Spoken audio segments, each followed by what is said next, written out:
친구들 안녕. 네, 예배 잘 드렸나요, 친구들? 자, 그럼 우리 즐거운 공과 공부를 함께 해보도록 하겠습니다. 자, 오늘은 12과 무엇을 원하느냐라는 제목의 공과를 해보도록 할게요. 오늘의 외울 말씀 함께 찾아볼까요? 열왕기상 11장 11절 말씀입니다. 자, 우리 외울 말씀 같이 읽으면서 빈칸을 한번 채워보도록 하겠습니다. 시작! 여호와께서 솔로몬에게 말씀하시되 내게 이러한 일이 있었고 또 내가 내 땡땡이 뭐죠? 네, 맞아요. 언약과 그죠? 언약 적으시면 됩니다. 내가 내게 명령한 땡땡 뭐죠? 네, 법도를 지키지 아니하였으니 내가 반드시 이 나라를 내게서 빼앗아 내 땡땡에게 주리라. 누구에게 준다 했죠? 네, 신하에게 주리라 라고 말씀하고 있네요. 친구들 땡땡 잘 채웠죠? 자, 그럼 밑에 열린터 솔로몬 왕의 이야기. 자, 여러분은 솔로몬 왕을 생각하면 무엇이 떠오르나요? 한번 떠오르는 것을 한번 생각해 보세요. 그리고 오늘 주사위 활동은 우리 같이 하기가 어려워서 스킵하도록 하겠습니다. 자, 그럼 다음 페이지 넘겨볼게요. 이 말씀터 솔로몬 왕의 인생 그래프. 문제 읽어볼게요. 솔로몬 왕은 어떤 삶을 살았을까요? 6가지 사건을 확인해 보세요. 그리고 솔로몬의 6가지 사건을 점수 그래프로 표현해 보세요. 자, 첫 번째 그림부터 우리가 말씀을 찾아보면서 솔로몬이 어떤 인생을 살았는지 한번 알아보도록 하겠습니다. 자, 열왕기상 3장 4절 말씀 찾아볼까요? 시작! 이에 왕이 제사하러 기브온으로 가니 거기는 산당이 큼이라 솔로몬이 그 제단에 1000번제를 드렸더니. 자, 여기서 보면은 솔로몬이 뭘 했다고 나와 있죠? 네, 맞습니다. 1000번제를 드렸다고 나와 있습니다. 솔로몬이 왕이 될 때에 하나님께 이렇게 1000번이나 제사를 드리는 그런 귀한 일을 했죠. 자, 두 번째 그림 볼까요? 열왕기상 3장 7절에서 11절 말씀입니다. 자, 같이 읽어볼까요? 시작! 나의 하나님 여호와여, 주께서 종으로 종의 아버지 다윗을 대신하여 왕이 되게 하셨사오나 종은 작은 아이라 출입할 줄을 알지 못하고 주께서 택하신 백성 가운데 있나이다. 그들은 큰 백성이라 수요가 많아서 셀 수도 없고 기록할 수도 없사오니 누가 주의 이 많은 백성을 재판할 수 있사오리이까. 듣는 마음을 종에게 주사 주의 백성을 재판하여 선악을 분별하게 하옵소서. 솔로몬이 이것을 구하매 그 말씀이 주의 마음에 든지라. 이에 하나님이 그에게 이르시되 내가 이것을 구하도다. 자기를 위하여 장수하기를 구하지 아니하며 부도 구하지 아니하며 자기 원수의 생명을 멸하기도 구하지 아니하고 오직 송사를 듣고 분별하는 지혜를 구하였으니. 자, 말씀을 보면 이 내용이 뭐냐면 솔로몬이 하나님께 기도를 하는 내용이죠. 근데 솔로몬이 여기서 무엇을 구했나요? 네, 맞습니다. 지혜를 구했습니다. 백성들을 재판할 수 있는 지혜를 달라고 하나님께 구했어요. 그래서 하나님이 그 솔로몬을 많이 칭찬하셨죠. 자신이 오래 살게 해달라거나 그리고 돈을 많이 갖게 해달라거나 이런 기도를 하지 않고 하나님께 지혜를 구하는 그 모습이 너무나 기특하고 예뻤겠죠. 자, 여기에다가 그럼 지혜를 구함 이렇게 적으면 되겠습니다. 자, 세 번째 그림 볼게요. 세 번째 그림. 말씀을 찾아보겠습니다. 열왕기상 6장 9절 말씀 읽겠습니다. 성전의 건축을 마치니라 그 성전은 백향목 석가래와 널판으로 덮었고. 자, 이거는 무슨 말씀입니까? 솔로몬이 하나님의 성전을 지은 모습이죠. 그쵸? 하나님의 성전을 완공이라고 되어 있습니다. 그죠? 완공은 공사를 다 했다 이런 뜻입니다. 자, 그 다음에 네 번째 그림 볼까요? 네 번째 그림. 네 번째 그림 말씀이 좀 길어요. 그래서 요거는 전사님 다 읽어주지 않고 여러분이 한번 눈으로 한번 읽어보시기 바랍니다. 열왕기상 10장 1절에서 10절 말씀.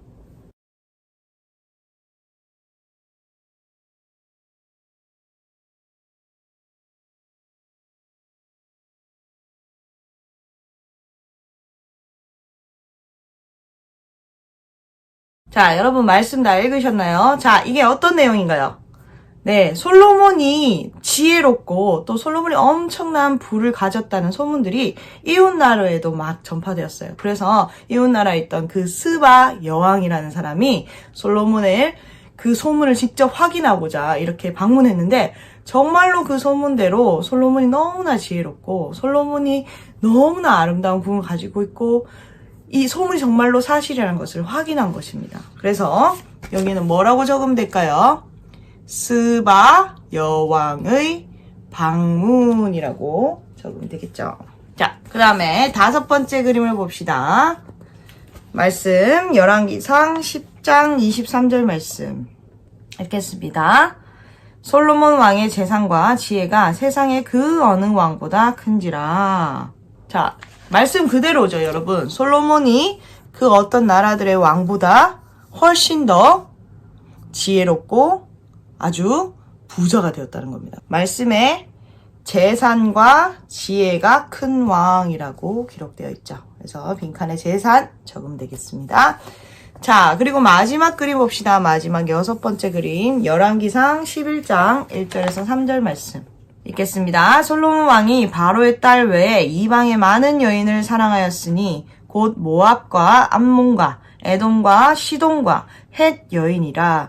여호와께서 일찍이 이 여러 백성에 대하여 이스라엘 자손에게 말씀하시기를 너희는 그들과 서로 통혼하지 말며 그들도 너희와 서로 통혼하게 하지 말라.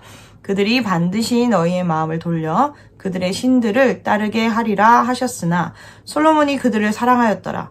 왕은 후궁이 700명이요 첩이 300명이라. 그의 여인들이 왕의 마음을 돌아서게 하였더라. 자, 이 말씀은 무엇입니까? 솔로몬 왕이 끝까지 참 잘했으면 좋았을 텐데 하나님께서 이방 여인들과 결혼을 하지 말라고 했어요. 통혼이란 말이 결혼이거든요. 그 이유는 이방 여인들이 섬기는 신이 우상이었기 때문입니다. 그들이 하나님을 섬기는 사람들이 아니었잖아요. 그렇죠? 그러니까 그들과 결혼을 하게 되면 반드시 그들이 이 이방 신을 섬기도록 그렇게 마음을 바꿀 거라고 이렇게 말씀을 하셨어요. 하지만 솔로몬은 그 여자들 너무 좋아한 거예요. 그래서 하나님의 말씀을 어기고 이방 여인들과 결혼을 했다는 것입니다. 그래서 정답은 뭘 적으면 될까요? 네, 맞아요. 이방 여인과 결혼이라고 적으면 되겠습니다. 자, 그래서 요 밑에 보면은 여러분이 솔로몬의 이 6가지 사건을 점수 그래프로 한번 표현을 해보라고 나와 있어요. 여기에다가 1번, 2번, 3번, 4번, 5번, 6번 요 각각의 사건들에 솔로몬에게 여러분이 몇 점을 주고 싶은지 한번 여러분이 표시를 한번 해보시기 바랍니다. 자, 그럼 다음 페이지 3 말씀터 이후 이야기 한번 볼까요? 문제 보겠습니다. 솔로몬 왕 이후에 이스라엘은 어떻게 되었을까요? 스티커를 찾아 붙여보세요. 자, 우리 뒤쪽에 가면 스티커가 있습니다. 여기에 보면 스티커가 있어요. 그죠? 요 스티커를 붙이면 되는데 솔로몬 왕 이후에 이스라엘은 안타깝게도 나라가 둘로 분리가 되어버립니다. 지금 우리나라도 좀 그런 상태죠, 여러분.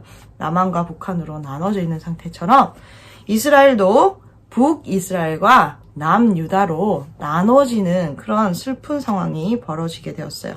자, 그래서 요 스티커를 한번 붙여보도록 하겠습니다. 이거 한번 붙여보세요. 북이스라엘이니까 위쪽에 붙여야 되겠죠, 여러분. 그리고 남유다 스티커는 밑에 붙이면 되겠습니다. 밑에 두 번째 문제 볼까요? 이스라엘이 나눠지는 것을 막을 수는 없었을까요? 열왕기상 11장 11절을 보고 그 방법을 이야기해 보세요. 자, 열왕기상 11장 11절은 저희가 아까 전에 외울 말씀으로 읽었던 말씀인데 우리 한 번 더 읽어볼까요? 시작! 여호와께서 솔로몬에게 말씀하시되 내게 이러한 일이 있었고 또 내가 내 언약과 내가 내게 명령한 법도를 지키지 아니하였으니 내가 반드시 이 나라를 내게서 빼앗아 내 신하에게 주리라. 이 말씀을 보면 하나님께서 솔로몬을 이후에 이렇게 이스라엘 땅을 두 나라로 나눈 이유가 바로 솔로몬이 하나님의 명령한 법도를 지키지 아니하고 언약을 깼다. 이런 말씀이 나와 있죠. 만약에 솔로몬이 자신의 욕심을 따라 행동하지 않고 하나님의 말씀을 잘 지키는 그런 행동을 했다면 이 나라가 분리되는 그런 아픔을 겪지 않아도 되겠죠. 말씀에 보면 이 나라를 빼앗아서 내 신하에게 주리라 이렇게 했잖아요. 그렇죠? 나중에 보면은 이 남유다는 솔로몬의 아들인 르호보암이 이어받지만 북이스라엘은 자신의 신하였던 여로보암이 왕이 되어지는 그런 일이 실제로 일어나게 됩니다. 참 마음이 아픕니다. 그죠? 자, 다음 페이지 넘어볼까요? 자, 4. 3터 행복의 조건. 락펠러의 이야기를 읽고 내 행복의 조건은 무엇인지 생각해 보아요 라고 되어 있네요. 자, 여러분, 우리가 솔로몬의 이야기를 통해서 볼 수 있는 것이, 솔로몬은 정말로 하나님의 은혜로 많은 지혜도 얻고 또 부도 누렸던 정말로 대단한 왕이었습니다. 하지만 이제 솔로몬이 하나님의 말씀을 듣지 않으면서부터 점점 더 하나님과 멀어지게 되고, 또 그 이후에 솔로몬의 나라가 분리되어지는, 솔로몬의 나라가 나눠지는 그런 불행도 겪게 되었어요. 자, 이렇게 보면은 정말로 많은 것을 가지는 것이 정말 행복한 것의 조건은 아니겠다, 이런 생각이 좀 드는 것 같아요. 그쵸? 그래서 오늘의 이 락펠러도 엄청난 부자였습니다. 여러분, 락펠러는 여러분 빌 게이츠 아시죠? 빌 게이츠보다도 3배나 더 많은 재산을 가진 사람이었다고 해요. 그런데 이 사람이 한 53살 정도에 아주 억만장자가 되었습니다. 그래서 많은 사람들의 보험을 사기도 했는데, 이 사람은 이 부자가 되었는데도 행복하지가 않은 거예요. 어느 날 이 락펠러가 의사를 만났는데, 이 의사가 락펠러에게 아주 충격적인 얘기를 했습니다. 당신은 이제 1년밖에 살 수가 없습니다. 이런 시한부 인생을 선고를 한 겁니다. 그래서 여러분 얼마나 충격이었겠어요. 자기가 1년밖에 살지 못하고 하는데. 그래서 락펠러는 이제 열심히 하나님께 기도를 했습니다. 자기가 이 1년밖에 남지 않았는데 내가 어떻게 살아야 될지 하나님께서 알려달라고 지혜를 구하면서 기도했어요. 그래서 이렇게 기도를 한 결과 락펠러가 한 가지 결심을 하게 됩니다. 그래서 그날 이후에 락펠러는 시카고 대학, 그리고 락펠러 의학연구소, 그리고 24개나 되는 명문 대학들을 설립하고, 그리고 4,923개의 교회를 건축하는 아주 대단한 일들을 했습니다. 그리고 수많은 질병을 치료를 하는 그런 신약들을 개발했어요. 그런데 여러분, 기적적인 게 뭔지 압니까? 락펠러가 그 1년만 산 게 아니라 그 후에 98세까지 사는 그런 장수를 하는 그런 기적도 경험하게 됩니다. 여러분, 이 락펠러가 시한부 인생 선고를 받기 전에 그 억만장자였을 때가 행복했을까요? 아니면 그 이후에 이렇게 귀한 일들을 하고 나서 락펠러가 더 행복했을까요? 선생님, 그 이유가 더 행복했을 거라고 생각해요. 정말로 우리가 행복한 것은 우리가 많은 것을 가지고 있는 것이 진짜로 행복한 것이라기보다는 우리가 정말로 의미 있는 일을 하고 우리가 가치 있는 일들을 할 수 있을 때 우리가 더 행복함을 느끼는 것 같아요. 여러분이 생각하는 행복의 조건은 무엇인가요? 여기에 보면은 빈칸에 그 조건에 대해서 적는 공간이 있어요. 여러분이 생각하는 행복의 조건을 여기다 한번 적어보시기 바랍니다. 그리고 여기 보면은 내가 꿈꾸는 인생 그래프를 그려보세요 라고 나와있죠. 여러분은 아직 어리잖아요. 그쵸? 아직 할 수 있는 게 너무나 많은 나이예요. 그래서 여러분이 10대, 20대, 30대, 40대, 50대 이때 내 인생이 어땠으면 좋겠다 하는 그런 인생 그래프를 좀 그려보시고, 또 하고 싶은 일도 있다면 또 하고 싶은 일들도 여기에 한번 빈 공간에 적어봤으면 좋겠어요. 10대 때 뭐 해보고 싶고, 20대 뭐 해보고 싶고, 30대, 40대, 50대는 내가 뭘 해보고 싶다. 이런 것들도 한번 적어보았으면 좋겠습니다.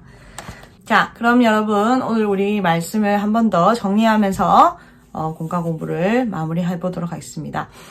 진정한 행복은 많은 재물을 가지거나 또는 사람들에게 인기를 많이 얻거나 이런 삶을 사는 것이 진짜 행복의 조건이 아니라, 우리가 하나님 안에서 진정한 가치를 발견하고 그 가치를 쫓아서 살아가고 또 하나님의 말씀에 온전히 순종하면서 살아갈 때 얻을 수 있는 것이 진짜 행복이라는 것입니다. 여러분도 진짜 행복한 사람이 되었으면 좋겠어요. 자, 그럼 제가 기도하고 마무리하도록 하겠습니다. 하나님 감사합니다. 오늘 말씀에 솔로몬 왕의 이야기를 통해서 진짜로 행복한 것은 많은 재물을 가지는 것이 아니고 또 세상 사람들이 부러워하는 그런 삶을 사는 것이 아니라 정말로 하나님 안에서 우리가 누구인지 발견하고 하나님께서 우리에게 말씀하신 대로, 하나님이 지으신 대로 그 뜻을 따라서 살아갈 때 온전히 누릴 수 있다는 것을 우리가 배웠습니다. 우리 친구들도 정말로 하나님과 더 친밀하게 하셔서 하나님의 뜻을 온전히 알게 하시고 그 뜻대로 살아갈 수 있는 친구들이 될 수 있게 해주세요. 그래서 평생 행복한 삶을 살 수 있도록 하나님께서 인도해 주십시오. 예수님의 이름으로 기도드립니다. 아멘.